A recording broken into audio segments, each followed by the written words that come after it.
Assalamualaikum warahmatullahi wabarakatuh.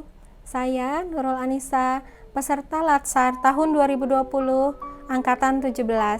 Pada kesempatan kali ini akan mencoba memaparkan terkait dengan materi akuntabilitas pada ASN atau pada pegawai negeri sipil. Adapun yang menjadi resume dari materi akuntabilitas yang sebelumnya telah disampaikan oleh Ibu Ika Retnaningrum adalah yang pertama, bahwa akuntabilitas dan responsibilitas sering dianggap memiliki makna yang sama. Namun ternyata secara pemahaman ada perbedaan kedalaman makna. Definisi akuntabilitas adalah kewajiban setiap individu atau orang atau organisasi untuk memenuhi tanggung jawab yang menjadi amanahnya. Sedangkan responsibilitas adalah kewajiban untuk bertanggung jawab. Aspek-aspek dalam akuntabilitas yang pertama adalah bahwa akuntabilitas adalah sebuah hubungan dari pemberi wewenang kepada yang menerima wewenang. Kemudian yang kedua adalah berorientasi pada hasil. Yang ketiga, membutuhkan adanya laporan. Yang keempat, membutuhkan konsekuensi baik berupa reward ataupun punishment. Kemudian yang terakhir adalah punya tujuan untuk memperbaiki kinerja dalam satu kegiatan. Akuntabilitas publik memiliki 3 fungsi utama. Yang pertama adalah peran demokrasi atau sebagai kontrol demokratis. Yang kedua merupakan peran konstitusional untuk mencegah korupsi dan penyalahgunaan kekuasaan konstitusional sesuai dengan undang-undang yang berlaku. Yang ketiga adalah peran belajar untuk meningkatkan efisiensi dan efektivitas dalam setiap kegiatan yang dilaksanakan. Akuntabilitas publik terdiri dari akuntabilitas horizontal dan vertikal. Untuk horizontal itu artinya pertanggungjawaban kita sebagai ASN kepada atasan kita, atasan langsung kita. Yang kedua, akuntabilitas secara vertikal, yaitu adanya utusan pemerintah untuk memberikan laporan kepada masyarakat luas.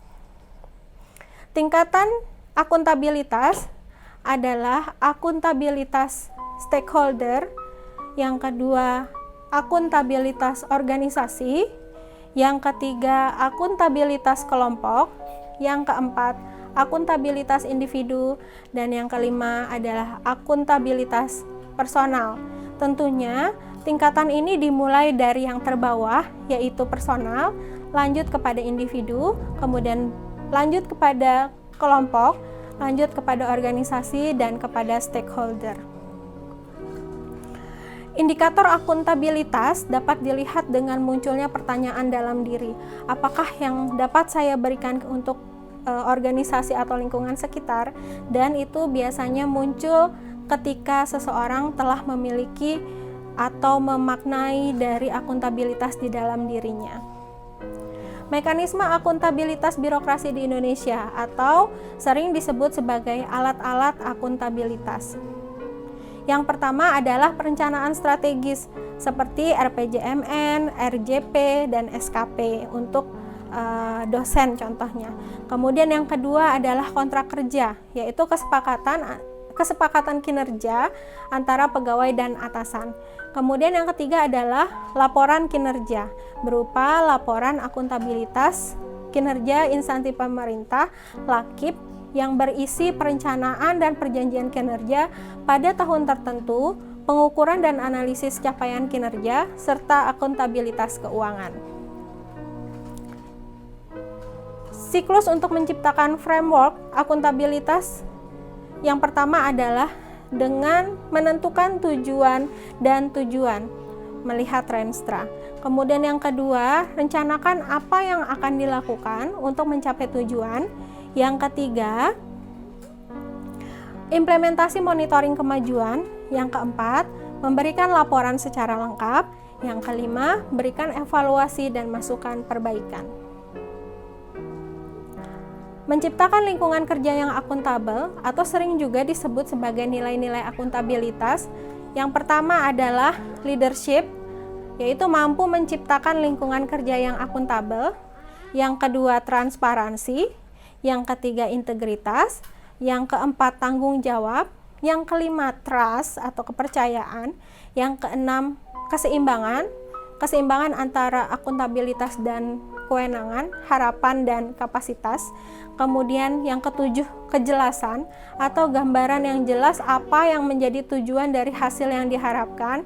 Yang terakhir atau yang kedelapan adalah konsistensi, yaitu penerapan konsistensi dari kebijakan prosedur, sumber daya yang tidak akan mengganggu proses dan hasil yang diharapkan dari organisasi.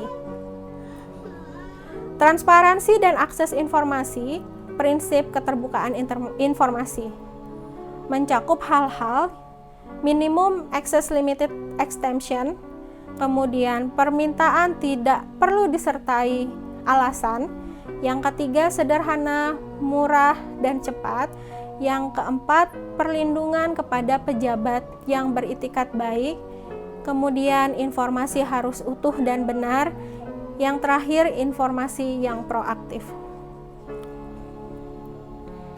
Praktek kecurangan dan perilaku korup.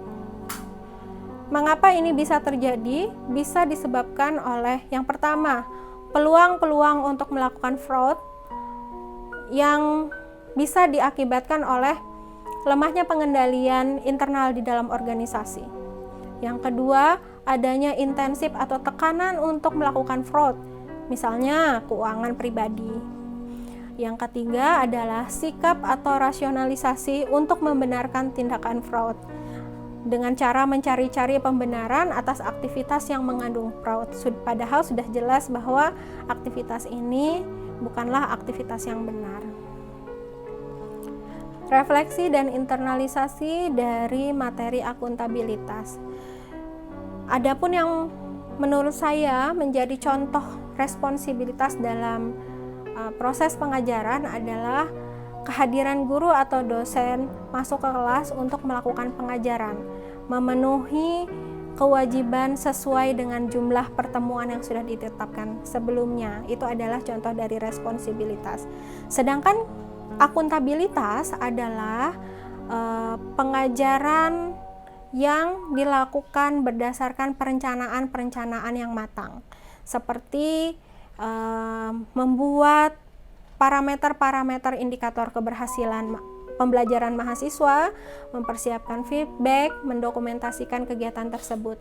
Ada capaian-capaian yang sudah ditetapkan semenjak awal. Dengan kata lain, dalam responsibilitas sering dimaknai dengan menggugurkan kewajiban, sedangkan akuntabilitas juga mencakup di dalamnya tanggung jawab namun dengan target yang terukur. Sudut pandang akuntabilitas menggiring seorang calon pegawai negeri sipil untuk memandang proses dan hasil dalam setiap kegiatan yang menjadi tugas dan fungsinya.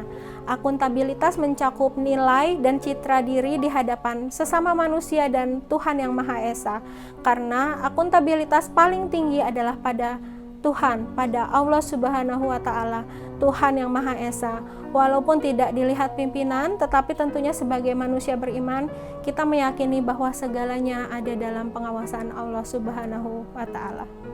Rencana aksi untuk mengimplementasikan materi akuntabilitas adalah saya khususnya sebagai calon PNS dan tenaga pengajar, saya akan melakukan berbagai perbaikan diri dengan menerapkan prinsip-prinsip akuntabilitas, dengan membuat perencanaan yang baik dalam setiap kegiatan yang berorientasi pada hasil yang akan dituangkan dalam suatu laporan terdokumentasi.